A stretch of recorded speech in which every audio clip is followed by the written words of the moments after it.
नमस्कार. योगातील महत्त्वाचा भाग म्हणजे आसने. योगासने ही कधीच कष्टाची किंवा परिश्रमाची नसावी. खूप उष्णता निर्मिती, घाम येणे, थकवा येणे हे योगासनात येत नाही.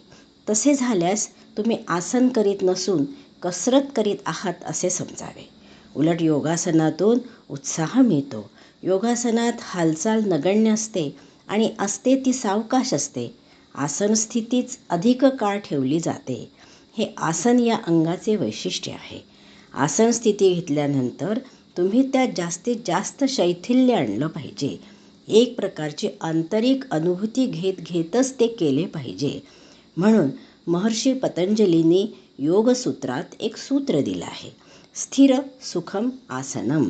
याचा अर्थ असा, शरीराच्या स्थिर आणि सुखकर बैठकीला आसन म्हणतात. हे आसन निष्ताण असले पाहिजे.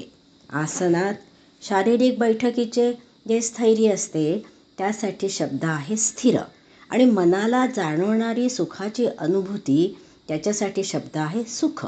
योगासन करणं म्हणजे काही शारीरिक व्यायाम नव्हे, तर ती एक मनोकायिक प्रक्रिया आहे. प्राणायाम, ध्यान यासाठी आपल्याला स्थिर आणि सुखदपणे योगासनात दीर्घकाळ बसता यायला पाहिजे. आणि त्याचबरोबर भावनिक व मानसिक स्थैर्यही आपल्याला मिळवायचे आहे. आसनाचा मनावर खूप प्रभाव पडत असतो. शेवटी असेच म्हणूया की स्थिर सुखम आसनम म्हणजे शरीराची अशी स्थिती की जेव्हा शरीर हे न हलता डुलता सुखपूर्वक अवस्थेत राहील आणि ढळणारी मनाची एकाग्रता ही अबाधित राहील. आणि हीच आसनाची व्याख्या आहे.